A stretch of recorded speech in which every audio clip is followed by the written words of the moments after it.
एक गांव में छोटू नाम का एक युवक रहता था। छोटू 19 साल का था, लेकिन वह कुछ करता ही नहीं था।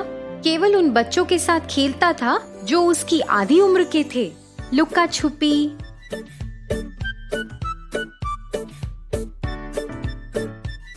पटकना और 7 पत्थरों के साथ अन्य बच्चों का खेल खेलता था।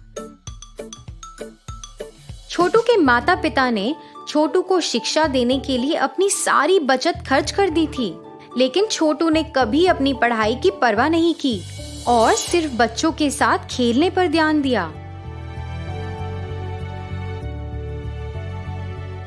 अपने व्यवहार के कारण उसके माता पिता उसके भविष्य के बारे में चिंतित थे। एक दिन गांव में बहुत बड़ा केलों का व्यवसाय खोला गया।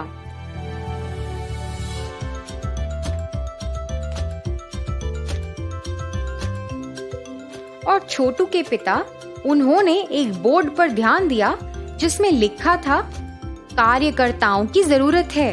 कार्यकर्ताओं की जरूरत? हाँ, अरे मुझे तो अंदर जाना चाहिए। इस नौकरी के बारे में मुझे बहुत कुछ जानना है। उसने ऐसा सोचा और केले की दुकान के अंदर चला गया। अंदर जाते ही उसने देखा कि 1-2 लोग लाइन में खड़े हैं और एक एक कर केलों की टोकरियां लेके जा रहे हैं। जैसे ही सभी ने टोकरियां लेना पूरा किया, सभी ने जगह छोड़ दी। राकेश ने उस टेबल के सामने दुकान के मालिक को देखा और सीधे उसके पास गया ताकि नौकरी के बारे में पता चल सके। जैसे ही वह उसके करीब गया, उसने पहचान लिया कि मालिक उसके सबसे करीबी दोस्तों में से एक है। अरे राकेश, तुम कैसे हो यार? हमें मिले हुए कितना समय हो गया। हाँ यार, अच्छा हूँ। तुम कैसे हो? तुम इतने अमीर कैसे हो गए यार? शुरू में मैं भी इसी तरह केले के कारोबार में शामिल हुआ था। मैंने अपनी तनख्वाह बचाई। उस बचत के साथ मैंने एक छोटी सी जमीन खरीद ली। उस जमीन पर केले के पेड़ उगाने शुरू कर दिए। अपने खेत में पूरे दिन के काम के बाद मैं बचा कर खर्चा करता था। मैंने अपनी नौकरी के साथ अपने खेत का प्रबंध भी किया। उस जमीन पर केले के पेड़ उगाने शुरू कर दिए। अपने खेत में मैं पूरे दिन काम करता था और बचत करता था। मैंने ये काम अपनी नौकरी के साथ किया और एक खेत का प्रबंध किया। और हाँ, मैं तो तुम्हारे बेटे के बारे में पूछना भूल ही गया। वो कैसा है और क्या कर रहा है? जैसा कि पटेल ने पूछा, राकेश ने अपने बेटे और उसके व्यवहार के बारे में सब कुछ बता दिया। छोटू के बारे में पता चलने के बाद पटेल ने राकेश को अपने बेटे को केले के कारोबार में काम करने का सुझाव दिया। राकेश अपने बेटे को नौकरी के बारे में बताने के लिए इंतजार कर रहा था। जब राकेश पटेल की दुकान से आया तो वह अपने बेटे को इस नौकरी के बारे में बताने का इंतजार कर रहा था। जैसा कि उसने इंतजार किया, कुछ देर बाद छोटू कुछ अन्य बच्चों के साथ आया। राकेश ने गौर किया और उसके पास गया। छोटू, मुझे बात करनी है। क्या पिताजी, मैं इतना थक गया हूँ, कल बात करेंगे। मुझे बहुत महत्वपूर्ण बात करनी है। चलो यहाँ आओ। ठीक है, बोलो, मैं यहीं से सुनूंगा। मैं जो बात तुमसे करने जा रहा हूँ वो केवल सुनने की नहीं है। तुम्हें काम भी करना है। तुम्हें नौकरी करनी पड़ेगी। अपनी उम्र तो देखो, तुम्हें पैसा कमाना है। तुम्हें उन बच्चों के साथ नहीं घूमना चाहिए जो तुमसे 10-15 साल छोटे हैं। हाँ, पिताजी, आप मुझसे क्या काम करवाना चाहते हैं?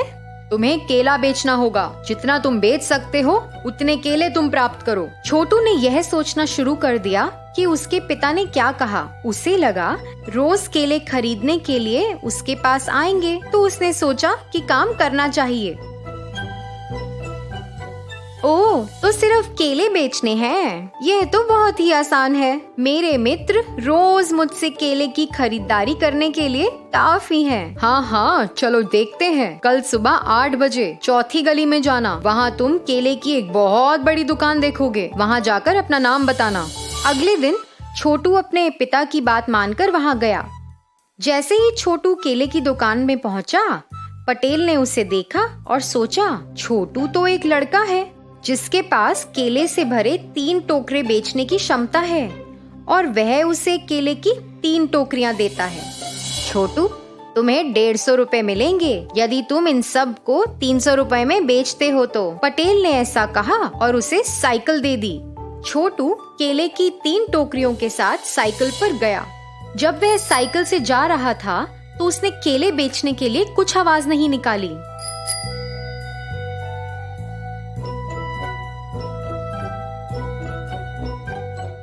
थोड़ी देर बाद वो थक गया और उसे लगा कि उसे पेड़ के पास सोना चाहिए। उसने केलों की 3 टोकरियां नीचे रख दी और वहीं आराम करने लगा। जब वह आराम कर रहा था, छोटू ने सुना कि कुछ बच्चे आसपास खेल रहे हैं। इसलिए छोटू ने पेड़ के नीचे सब कुछ वैसे ही छोड़ दिया और खेलने के लिए चला गया। जब वह खेल रहा था तो दूसरी तरफ बंदर आया जो पेड़ पर था। उसने टोकरी से केले खाने शुरू कर दिए। फिर छोटू ने उस पर ध्यान दिया और वहाँ बंदरों का पीछा किया। अरे नहीं, इस केले को कैसे बेचा जाएगा? मैं ये नहीं कर सकता। जैसा कि मैंने सोचा था, मैं उन सभी केलों को अपने दोस्तों को बेचूंगा। यह सोचकर वह अपने दोस्तों के पास चला गया। जैसे ही वह वहाँ जा रहा था, उसके दोस्त उसके सामने आकर खड़े हो गए और उसे रोक लिया। अरे, आज सुबह हमारे साथ खेलने के लिए क्यों नहीं आए? और उन टोकरियों में क्या है? वाह वाह, बहुत सारे केले। अरे, हर केले की कीमत 2 रुपए है। क्या 2 रुपए? उन सभी ने ऐसा कहा और वहाँ के सभी 6 बच्चों ने केला खत्म करना शुरू कर दिया। यहाँ तक कि छोटू अपनी लालच के साथ उन्हें लगातार एक के बाद एक केला खिलाते ही जा रहा था। केले की एक और पूरी टोकरी देखकर, अरे दोस्तों, कृपया इसको भी खत्म कर दो और 300 रुपए का भुगतान करो। फिर मेरा आज का काम हो जाएगा। फिर बाकी बचा हुआ दिन मैं तुम्हारे साथ बिता सकता हूँ और खेल भी तो सकता हूँ। क्या तुम ये हमसे उम्मीद कर रहे हो कि हम इतना पैसा खर्चेंगे? जाओ, कम से कम केले की आखिरी टोकरी तो बेच दो और पैसा कमाओ। छोटू को समझ नहीं आया कि उसे अपने दोस्तों का सामना कैसा करना है। शुरू में तो उसने सोचा था कि ये आसान काम होगा, सभी केले वह अपने दोस्तों को बेच देगा। लेकिन अब वह जानता था कि ये कितना मुश्किल है। हे भगवान, अब क्या करूं? उन्होंने 200 रुपए के केले खा लिए हैं। अब केवल एक टोकरी बची है। मैं पटेल अंकल को क्या जवाब दूंगा? अगर मेरे पिताजी को इस बारे में पता चल गया तो ठीक नहीं होगा। हाँ, तो मैं एक काम करूंगा।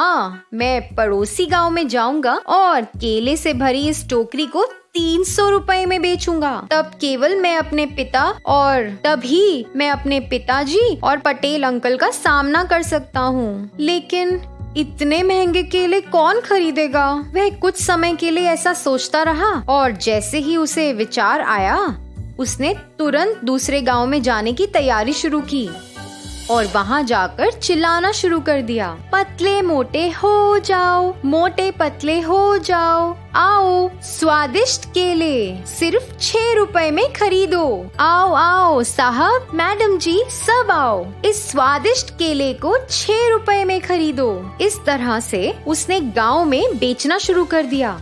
यहाँ तक कि छोटू की बात सुनकर गांव वालों ने उसकी बात का विश्वास किया और सभी पतले और मोटे लोग 6 रुपए के केले खरीदने के लिए आ गए। इस तरह छोटू ने केलों को 300 रुपए में बेच दिया और पटेल साहब के पास चला गया। जैसा कि पटेल ने उम्मीद की और छोटू पर विश्वास किया, वह केले की टोकरी को बेचने में सफल हो गया। उसी तरह से छोटू ने अपना काम किया और पैसे लेकर आ गया। इस बात से पटेल बहुत खुश हुआ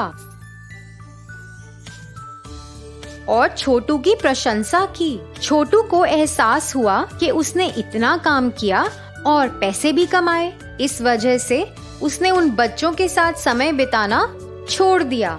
उसने अपना समय बर्बाद नहीं किया और उसने मन लगाकर काम करना शुरू किया।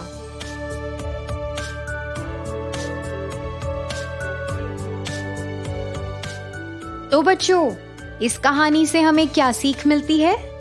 बिना किसी संघर्ष के कमाई करनी आसान नहीं है। हमको समझना चाहिए, जहाँ मेहनत और संघर्ष है, उसके बाद परिणाम भी अच्छा मिलता है।